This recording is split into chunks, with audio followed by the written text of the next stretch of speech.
시대 유감. 안녕하세요. 시대 유감 진행하는 다혜입니다. 오늘은 문화 이슈를 좀 다뤄볼까 해요. 최근에 온라인을 달궜던 주제죠. 강유미님의 유튜브 코미디 영상인데요. 거기 중년 남미세를 다룬 영상이 큰 화제가 됐습니다. 저희는 오늘 여자들은 왜 이 중년 남미세 영상에 화가 났을까라는 주제로 두 분과 이야기를 나눠볼 예정입니다. 우연님, 두리님 안녕하세요. 안녕하세요. 이 주제를 제안해주신 분이 우연님이었어요. 맞죠? 네. 중년 남미세란 말도 사실 입 밖으로 잘 안 내는데. 그러니까 입 밖에서 이제 그 지인들이랑 얘기할 때 남미세 이러질 않으니까. 뭔지 좀 네. 맞아요. 네. 그렇긴 한데 이게 그냥 유튜브 영상이라고 하기에는 좀 뉴스로 많이 나오면서 좀 논쟁도 되게 많아진 것 같고 얘기할 거리가 좀 있을 것 같아서 해보자고 했습니다. 이 논쟁의 이 시발점이 된 그 강유미님의 중년 남미세 영상 다들 보셨나요? 저는 실제로 이게 워낙 화제가 되다 보니까 2주 만에 조회수가 거의 190만 가까이 된다고 하더라고요. 두 분 다 보셨죠? 중년 남미세 영상은 트위터 실트에도 오르기도 하고 하도 SNS에서 말도 많아서 봤는데요. 되게 커뮤니티에서 본 여러 캐릭터들을 버무려 놓은 좀 복합적인 캐릭터더라고요. 맞아요. 혹시라도 아직 보지 않고 지금 이 회차를 당장 들으시는 분들을 위해 간략히라도 좀 설명해 주실 수 있을까요? 이번 영상이 주로 어떤 내용인지?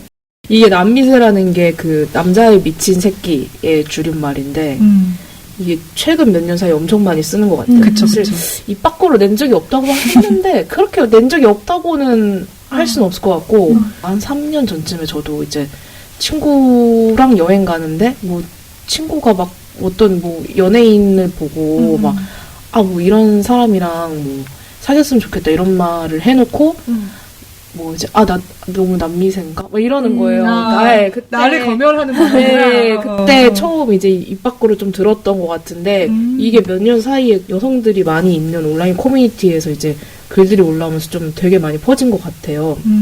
약간 특성을 정리해 보면 약간 자기 의견 없이 남성의 의견을 뭔가 따른다던가 아니면 친구 우정은 약간 뒤로 그런 거 있잖아요. 약간 남자친구 있을 때는 연락 안 하고 깨지면 연락하고 이런 약간 네. 되게 어떤 이성애자 여성 중에 이렇게 또 남성에게 과몰입하고 있는 남성과의 관계에 그런 과몰입하는 그런 여성들을 주로 남미세라고 하고 있어서 커뮤니티에도 막 이제 내 친구 남미세다 욕하는 글도 되게 많이 올라오는 것 같고 아니면 나 남미세냐 이렇게 묻는 것도 많은 것 같고 약간 이제 새로운 신흥 빌런처럼 좀 떠오른 것 같아요.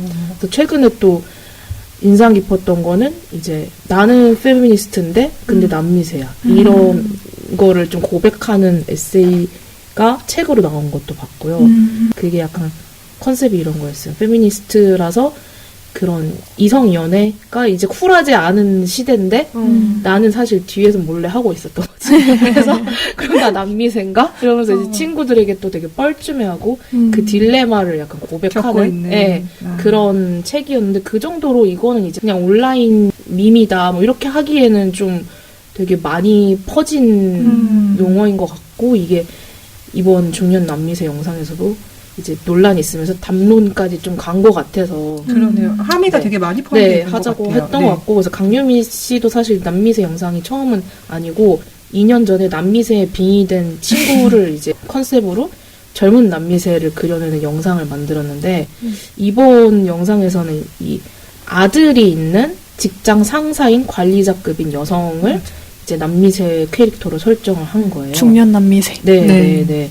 그래서 약간 캐릭터는 그거고 그냥 연애에 막 집착하고 이런 남미세면 뭐 나는 아닌데 이렇게 할 수 있는데 이게 그냥 약간 아들이 있는 여성 이런 식으로 좀 설정이 되다 보니까 그래서 막 진짜 아들이 있는 그 분들 사이에서 양육자들 사이에서는 불편하다 이런 얘기도 나오는 것 같고 그랬던 것 같아요. 이게 맘카페 같은 데서는 뭐 이제 아들 맘이냐 뭐 딸을 키우고 있냐에 따라서 또 가끔 경론이 벌어지기도 하는 것 같더라고요. 그 영상에서 강유미 씨가 직접 연기하는 중년 남미세의 디테일이 좀 눈에 띄었는데요. 우선 중년 여성 상사가 나오는데 특징이 여성 후배랑 남성 후배를 좀 차별하더라고요.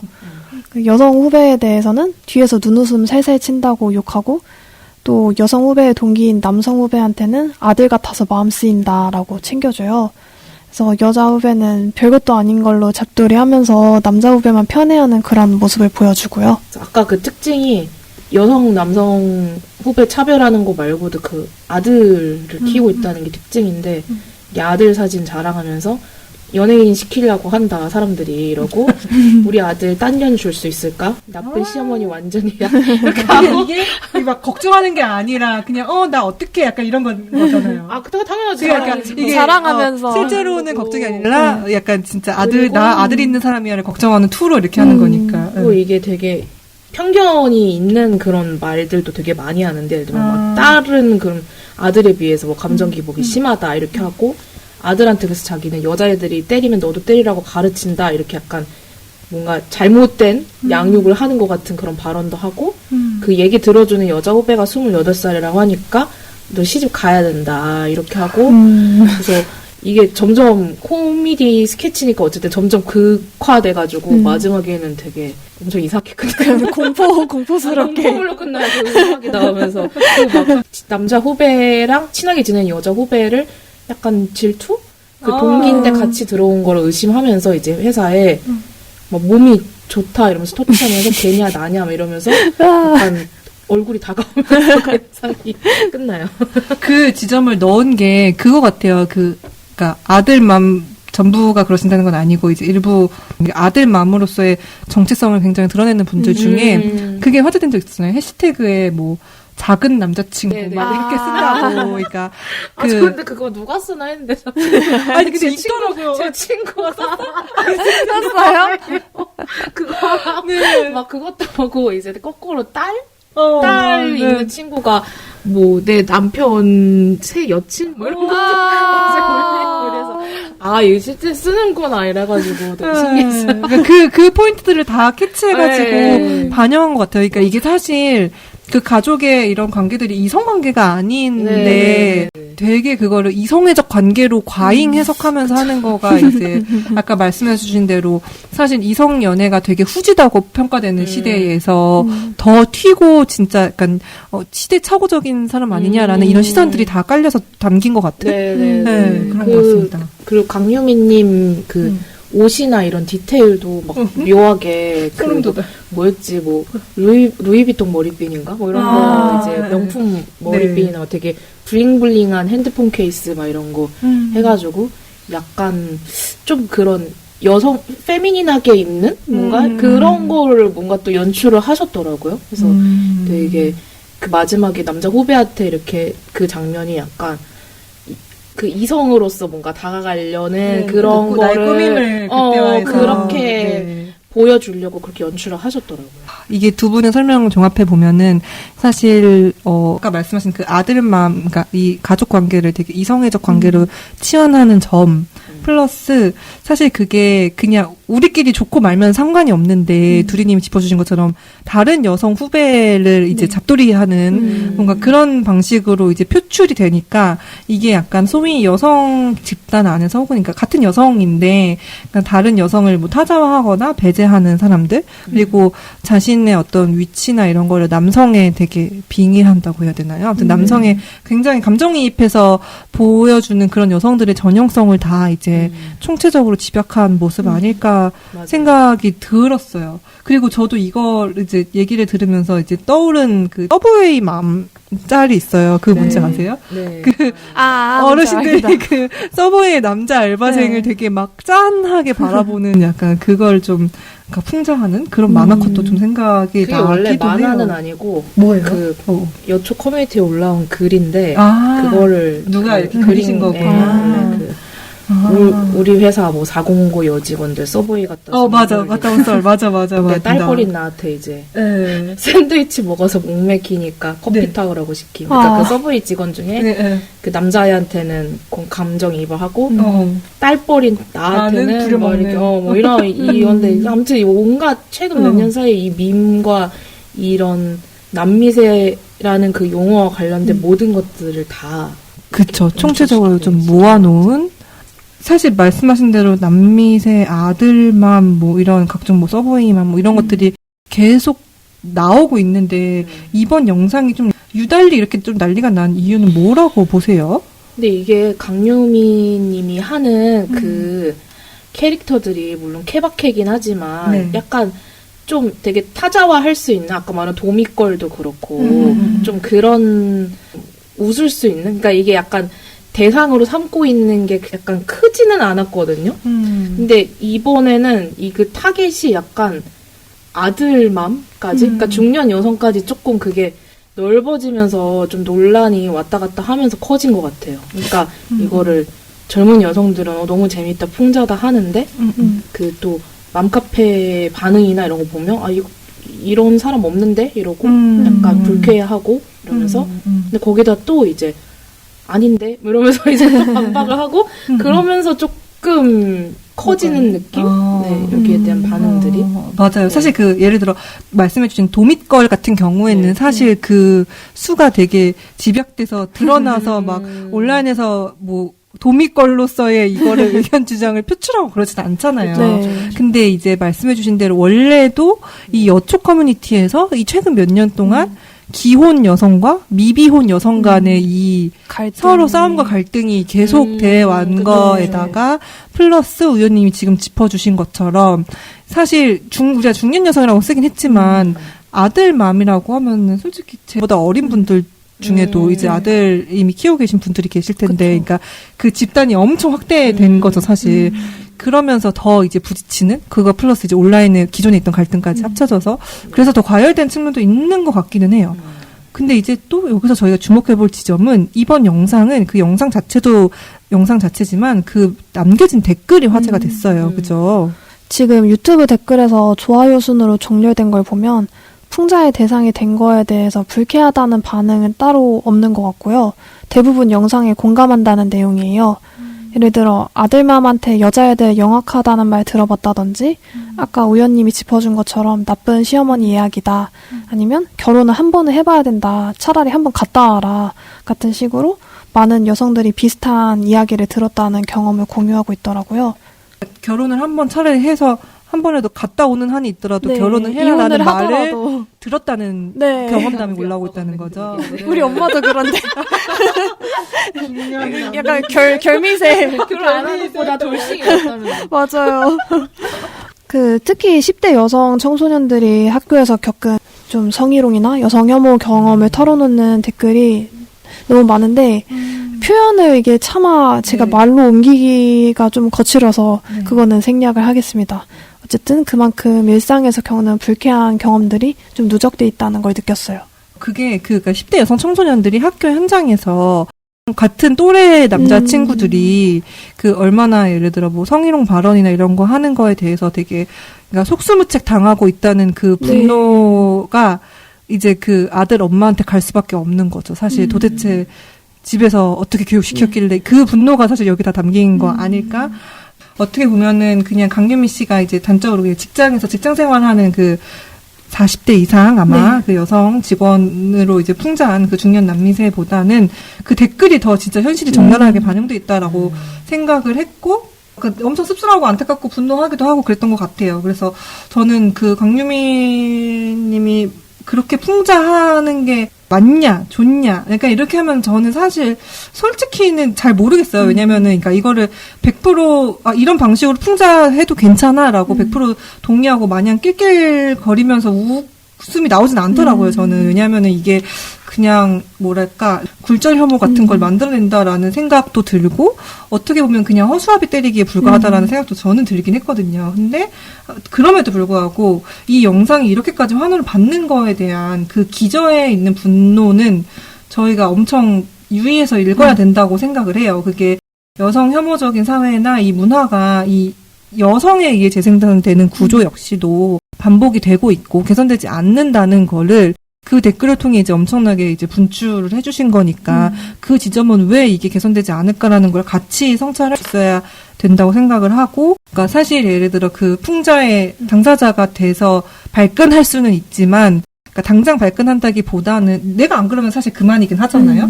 당장 발끈하기보다는 실제로 그럼 여성 청소년들이 학교에서 도대체 어떤 일을 겪는 건가, 이들은 왜 이렇게 힘들어하는지도 그냥 같이 생각하는, 그랬으면 좋겠다, 그런 기회가 됐으면 좋겠다라는 생각을 하기는 했어요. 이거 제가 진짜 어제 따끈따끈하게 본 기사인데, 교실 안에서 특히 이제 10대, 20대 학생들이 여성 청소년과 남성 청소년 사이에 엄청난 간극이 있다는 거를 보여주는 조사가 하나 더 발표가 최근에 됐거든요. 근데 그게 뭐였냐면은 이제 딥페이크 제작하는 거를 가지고 여성과 남성이 이거에 대한 그 감수성이나 예민함 그 받아들이는 정도가 얼마나 다른지에 대한 조사였는데요. 이거를 조금 소개를 해드리면 한국여성정책연구원에서 조사를 한 내용이고, 요거는 사실 10대라기보다는 20대 이제 대학교 안에서 이 딥페이크 성범죄 실태 파악하기 위해서 좀 기초 연구를 해서 조사한 내용인데, 딥페이크를 사실 직접 제작한 경험이 있는 남자 대학생 10명 중 2명이 실제로 성 욕구를 충족하거나 남을 괴롭히기 위한 목적했다고 응답했다는 조사가 나왔어요.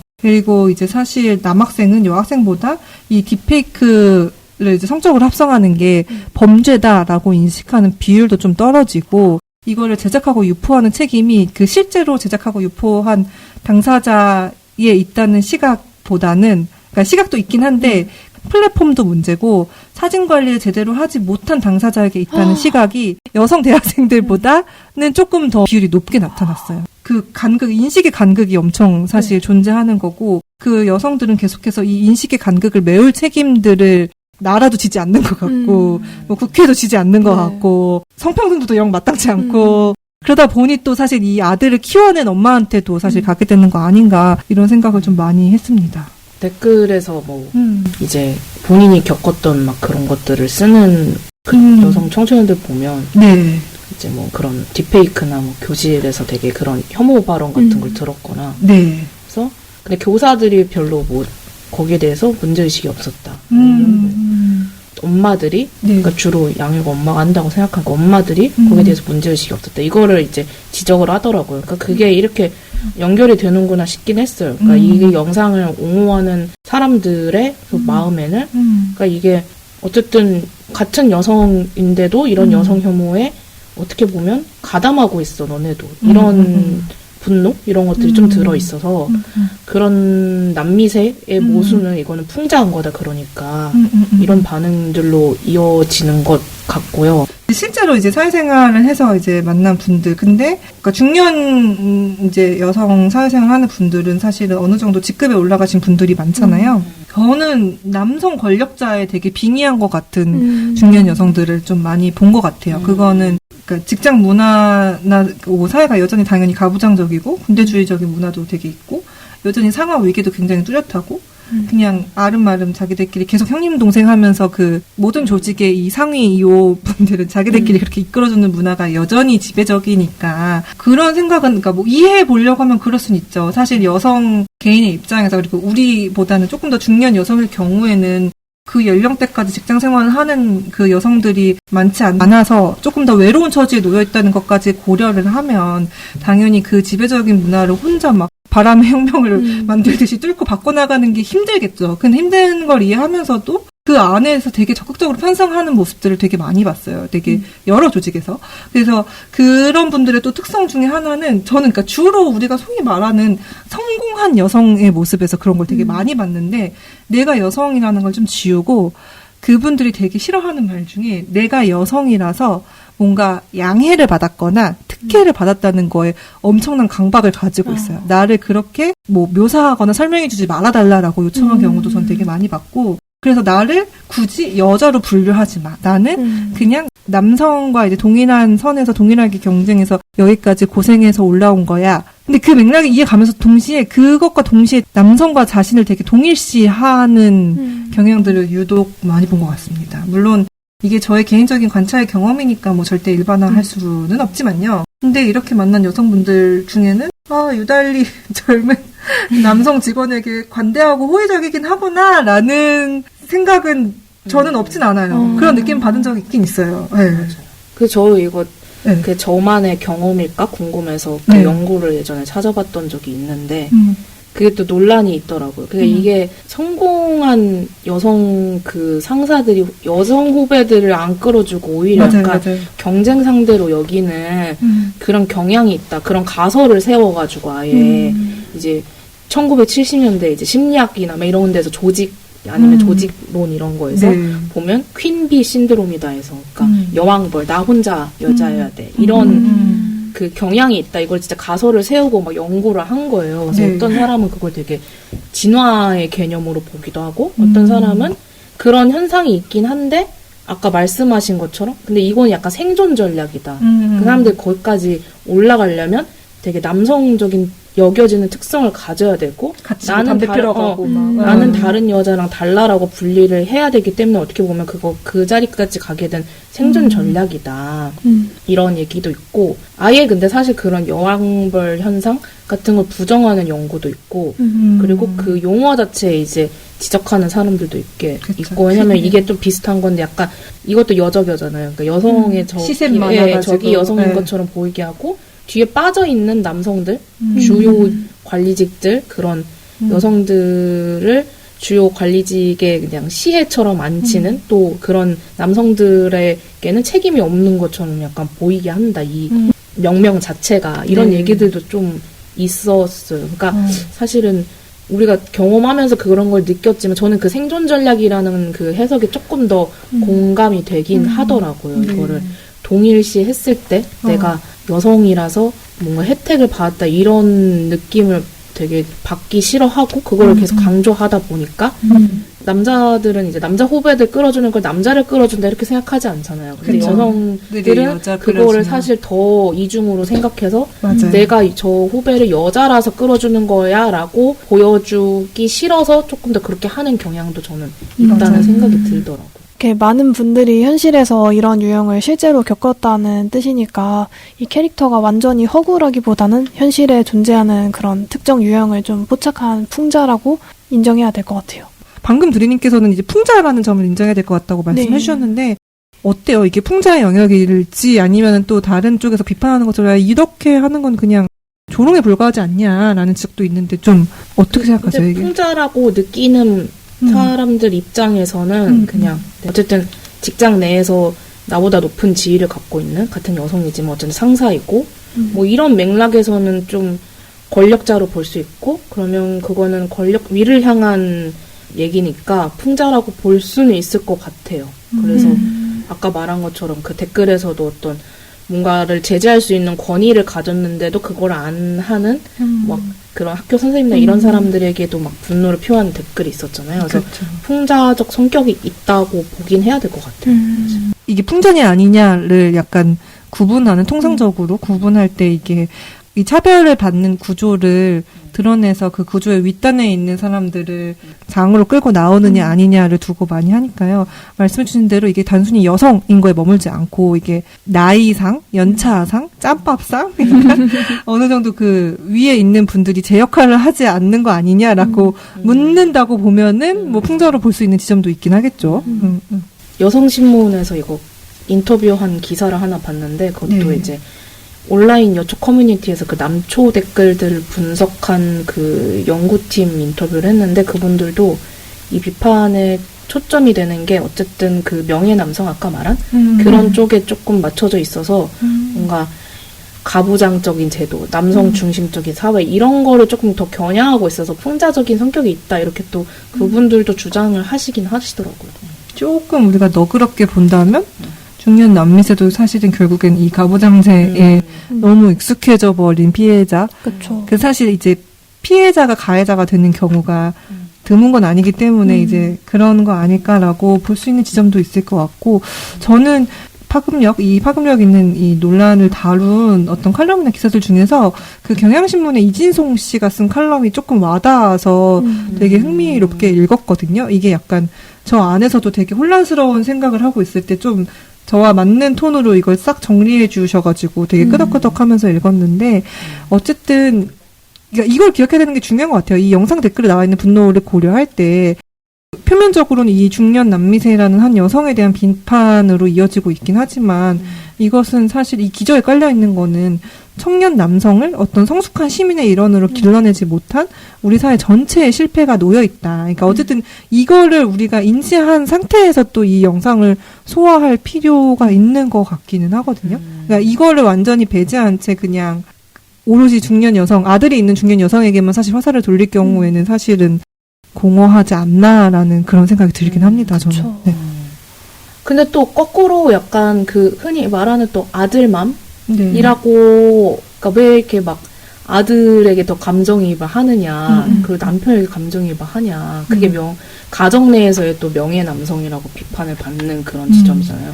그게 막 공감이 사실 전 안 되는 건 아니에요. 그러니까 뭔가 이제 사회 진출 같은 거를 이제 지금처럼 활발하게 안 했을 때는 뭔가 내조를 해서 남편과 아들의 성공이 자신의 지위로 딱 그렇게 생각이 되는 그런 시절도 있었고, 이거 관련해서 사실 이 중년 남미세가 처음 막 이렇게 얘기가 된 게 아니라, 그러니까 그 한동안 그 아들맘이 주제로 막 하면서 인상 깊었던 게 그 박완서 작가가 그 본인 아들을 이제 사고로 잃고 나서 쓴 네. 책이 있는데 그 한 말씀만 하소서라고 그래서 막 일기를 막 쓴 그거를 모아가지고 책으로 냈어요. 근데 거기 문구에서 내가 아들 대신 딸 중에 하나를 잃었다면 이것보다 덜 애통했을지 모른다.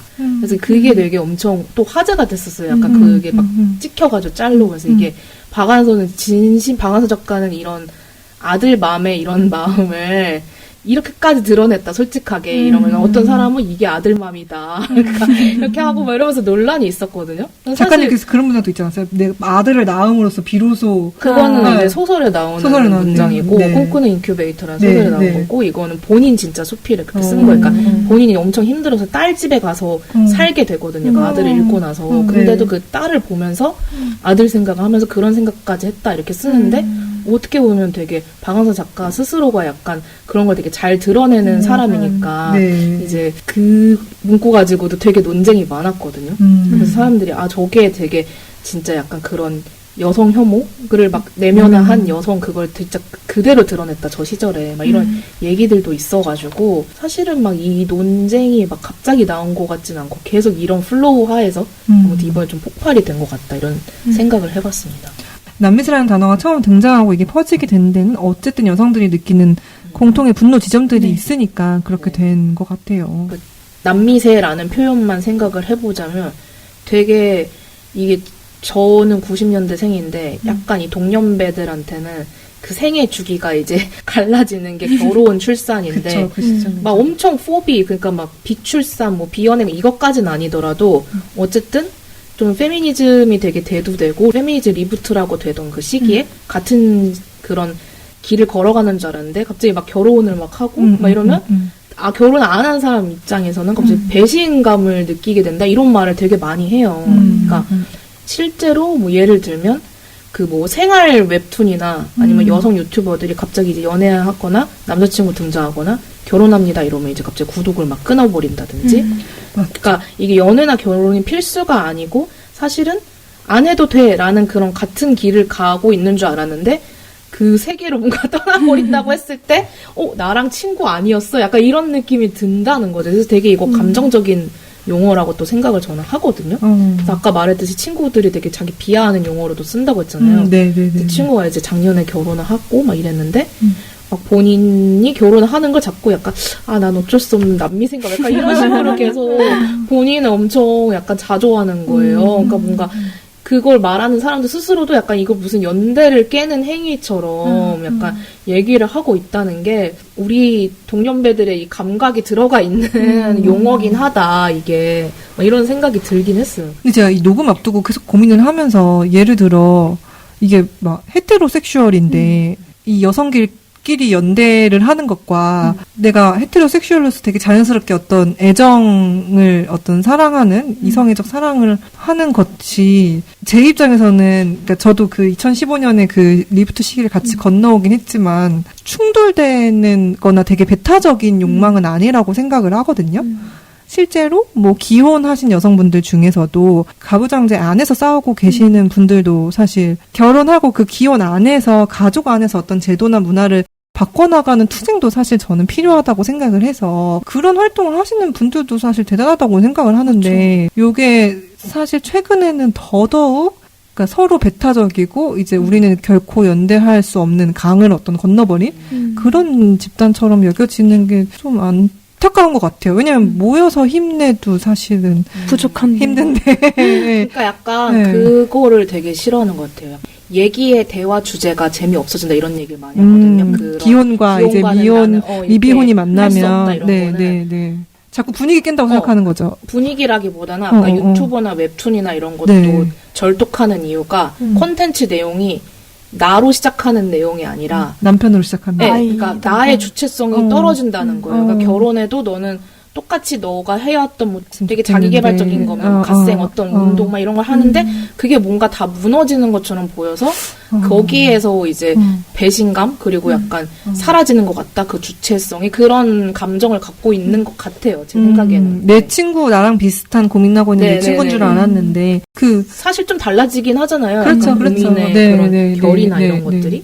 원래 결혼했던 분들에 대한 뭐 이런 생각이라기보다 제가 봤을 때 이게 같이 그 동년배 또래를 시기를 대한. 건너다가 이제 딱 이 남미세라는 단어가 어쨌든 그 젊은 여성들이 쓰는 그 여초 커뮤니티에서 만들어진 것도 그 세대를 지나오면서 시대를 지나오면서 이렇게 만들어진 것 같다라는 생각이 들어요. 같이 서서 투쟁하고 있는 줄 알았는데. 배신 때리는. 네. 그 실제로 이제 모 플랫폼 웹툰에 되게 2030 여성들에게 진짜 인기 많은 작가분이 이런 대학생활 이런 내용들 아. 연재하다가 육아일기. 갑자기 그러셨죠. 작품 언급 안 하려고 했는데 그 육아 얘기하면서 그 말씀하신 대로 그 댓글창에 약간 배신이라는 단어들 많이 봤던 것 같아요. 네. 맞아요. 두리님은 어때요? 두리님도 이 남미세라는 용어에 좀 공감을 많이 하시나요? 그래서 저는 남미세를 어떤 고정된 성격이라기보다는 그냥 누구나 일시적으로 빠질 수 있는 상태에 가깝다고 생각해요. 그래서 연애든 덕질이든 인생의 어떤 시기에 좀 한 대상에 몰입할 수 있잖아요. 그래서 그런 모습을 했다는 이유로 그 한 사람의 삶 전체를 평가절하하고 좀 분노의 대상이 되는 건 좀 과하다고 생각하고 있고요. 그리고 최근에 그 SNS에서 이슈가 된 사진이 하나 있는데요. 지난주에 성평등가족부 원민경 장관이 남자 직원들이랑 같이 찍은 단체 사진을 올렸는데 반응들이 좀 남자밖에 없는데 무슨 성평등 부냐, 그렇죠. 남성 가족부 아니냐, 장관을 두고서 남미세 아니냐라는 말까지 나왔더라고요. 그거 막 분노한 거 보면 그게 약간 맥락을 보면 나름 논리가 있는데 막 대통령이 막 남성차별 연구도 해라 막 이렇게 해가지고 역차별을 연구해라. 일부러 그렇게 한 거 아니냐. 근데 뭐 사진 설명이 있었으면 좋았을 것 같긴 한데 뒤늦게 그냥, 설명 올리셨죠. 네, 설명 네. 올려도 똑같은 거 보면 그쵸. 이미 약간 요즘 논쟁이 너무 그 단편적인 것만 또 보고 막 이렇게 그러니까. yes or no 이렇게 하는 것 같아서 그건 좀 그렇다고 생각이 드는데 도리님은 이제 남미세를 되게 부정적으로 봤는데 뭐 저는 이제 긍정적으로 보는 그런 논문도 봤거든요. 그러니까 이게 20대 여성 인터뷰에서 그 남미세에 대한 생각을 막 한 거예요. 그래서 그 표가 되게 웃겨요. 그래서 남미세에 대한 태도 이런 게 있어요. 그러니까 뭐 우선은 연애를 뭐 안 하려고 하나. 아니 뭐 이런 식으로 또 분류를 해놨어요. 그래서 그 여성들을 한 11명을 인터뷰해서 결론을 내린 게 이게 약간 그냥 가부장제를 막 정치적으로 올바르지 않다 이렇게 비판하는 거를 넘어서서 약간 그거 진짜 후지게 보는 약간 이게 문화적으로 후지다는 영역으로 치부되고 있다? 그러니까 아까 말한 제가 약간 그런 감정적인 것들? 그런 게 좀 결합이 된 것 같아요. 그러니까 예를 들면 여기서 이제 남미세란 얘기가 부상이 되면서 여성들이 더 이상 이제 자기 연애하는 거를 카톡 프로필이나 뭐 사진으로 안 한다는 거예요. 그러니까 맞아요. 티도 안 내고 뭐 인스타에 올려도 이제 잘 안 보이게 이런 거만 올리고 숨겨놔야지. 그러니까 이게 촌스럽다는 거예요. 그 인터뷰한 여성들이. 이성애를 드러내는 게. 그러니까 내가 연애를 하든 안 하든 어쨌든 그거를 드러내는 건 뭔가 본인의 삶을 안 사는 것 같다는 그런 느낌이고 그래서 그 남미세란 단어에 깔려 있는 게 그 인터뷰 대상자 중 한 명의 말이었는데 재미도 의미도 나눌 수 없는 남성이 너의 세상 중심에 있다니 정말 후지구나 이 감정이 들어간 거라고 전 너무 맞다고 생각했거든요. 그래서 이게 막 진짜 결연하게 무슨 막 결혼해서 안 되고 뭐 이게 아니라 그냥 후진 거예요. 솔직히 구리다. 구리다. 그냥 구리다, 그래서 후지다. 막 기혼 감성이라는 단어가 있잖아요. 이게 결혼하면 후져진다. 감성이. 막 이런 느낌으로 가는 거예요. 그래서 이게 논문이 이제 남성이랑 연애가 진짜 노잼, 무쓸모 이쪽으로 이제 되면서 이제 남미제 비난 현상은 그 여성에 대한 비난이라기보다는 이 가부쟁제가 어떤 한 여성을 이렇게 규정하는 그 주요한 통로가 되지 못한다는 그런 어떤 위상 변화를 드러내는 거다. 이렇게 되게 엄청 크게 규정을 하셨어요. 네, 그래서 뭔가 그냥 재밌어요. 이게 사실 어떤 게 되게 낡은 게 된다는 게 되게 무서운 거잖아요. 그러니까 뭔가 옳지 않아라고 했을 때는 그걸 사람들이 뭐 그렇게 반응을 안 할 수도 있는데 그냥 후진 거, 좀 촌스러운 거 이렇게 치부되고 있는 거잖아요. 그래서 이게 약간 어떤 그런 문화적인 영역으로 넘어가고 있다 이런 생각이 들긴 했어요. 이 남미세라는 단어의 등장으로 인해서. 그냥 저희 대학생 때만 해도 저희라고 묶을 수 있는지 모르겠지만 대학생 때만 해도 연애 안 하는 사람 진짜 이상하게 생각하고 그렇죠. 그러니까 모쏠이라는 말이 마치 사회적 어떤 뭔가 문제가 이렇게 있는 사람인 지금 것처럼. 남미세라는 용어를 탐구하는 것처럼 모쏠에 대한 탐구도 있었는데 진짜 몇 년세라고 하기엔 꽤 지나긴 했군요. 뭔가 모든 천지가 개벽한 거죠. 생각해보면 그때 모든 게 다 그런 여성이 이제 남성과의 연애를 하기 위해서 뭘 해야 되는가라는 그런 게 되게 많았잖아요. 뭐 어떻게 꾸미고 훈녀생정. 그러니까 어떻게 꾸미는 것도 어떻게 남자한테 이게 뭐 예를 들면 뭐 가죽 호피 이런 거 잊지 말라. 가죽 호피 이런 거 여리여리 핀. 뭐 이제 테니스 커트 입어주고. 그러니까 뭔가 이게 항상 어떤 기준이 남성에게 되게 맞춰져 있었던 건데 이젠 그게 후지다는 거예요. 맞아. 그러니까 그 기준을 둔 게. 그래서 어떻게 보면 뭐 남미세라는 단어가 어떤 같은 여성을 이렇게 하는 단어일 수도 있겠지만, 뭐 어떤 점에서는 그런 기준점 자체가 이제는 후져라는 그런 걸로 봤을 때는 좀 긍정적이다라는 게 이 연구자분의 판단이신 거죠. 요즘 그냥 뭐 돌아다니는 뭐 20대 대학생 뭐 의상 이런 그림 일러스트레이션 보면은 다들 그냥 허벌 바지 같은 그런 트레이닝 팬츠 그런 거 통넓은 거 입고 있지. 그거를 진짜 꾹꾹꾹 우리가 소위 얘기하는 뭐 꾹꾹꾹으로 진짜 막 저 대학생 때는 힐 신고 언덕 뛰어다녔어요. 근데 그렇게 그러니까 구두 신는 것도 어느 순간부터 하이힐도 엄청 촌스러워 보이지 않아요? 그러니까 맞아요. 구두 신고 막 치마 쫙쫙 붙는 거 있고 이렇게 꾸미는 거 자체를 엄청 촌스럽게 본다는 게 체감이 되긴 하거든요. 그러니까 그런 거 보면 확실히 엄청 많이 문화가 바뀌고 있다는 생각이 들고 그렇죠. 그럼에도 불구하고 두리님은 그래도 이 남미세라는 말을 쓰는 거에 있어서 그래도 좀 주의할 필요가 있다고 생각하시는 부분이 있으신 거죠? 네, 아까 원민경 장관 얘기를 했었었는데 사실 장관이 하는 일이 SNS 이미지 관리가 아니라 정책과 제도잖아요. 근데 그런 건 상관없고 그냥 여성 개인이 그냥 남성 무리와 사진을 찍었다라는 행동만으로 심판대에 오르는 거잖아요. 그래서 이게 실제로는 온라인에서 보이지 않는 다양한 정책 논의랑 그런 현장 고민들이 많은데 이런 맥락이 거의 알려지지 않다 보니까 사람들은 구조 대신에 여성 개인만 보게 되고 그래서 저는 남미세 담론이 처음에는 구조를 비판하는 그런 문제의식에서 출발했다고 하더라도 현실에서는 너무 쉽게 여성에게 좀 책임을 전가하는 방식으로 변질된 것 같아요. 제가 두 분 얘기를 들으면서 진짜 어렵다고 생각을 한 게 우연님 말씀 들으면서 공감되는 지점도 있고 두리님 말씀 들으면서 공감되는 지점도 사실 있기는 하거든요. 양쪽에 지금 그쳐주신 맥락을 두 개를 다 반영해서 이제 고려를 하니까 확실히 이 중년 남미세라는 영상이 어떤 트리거를 건드렸는지 조금 더 이제 이해가 잘 되는 것 같습니다. 근데 뭐 저는 이제 아까 말씀드린 거에 연장선이긴 한데 이게 제가 이런 얘기를 하면 재미없는 사람처럼 느껴질 것 같아서 좀 망설이게 되긴 하는데요.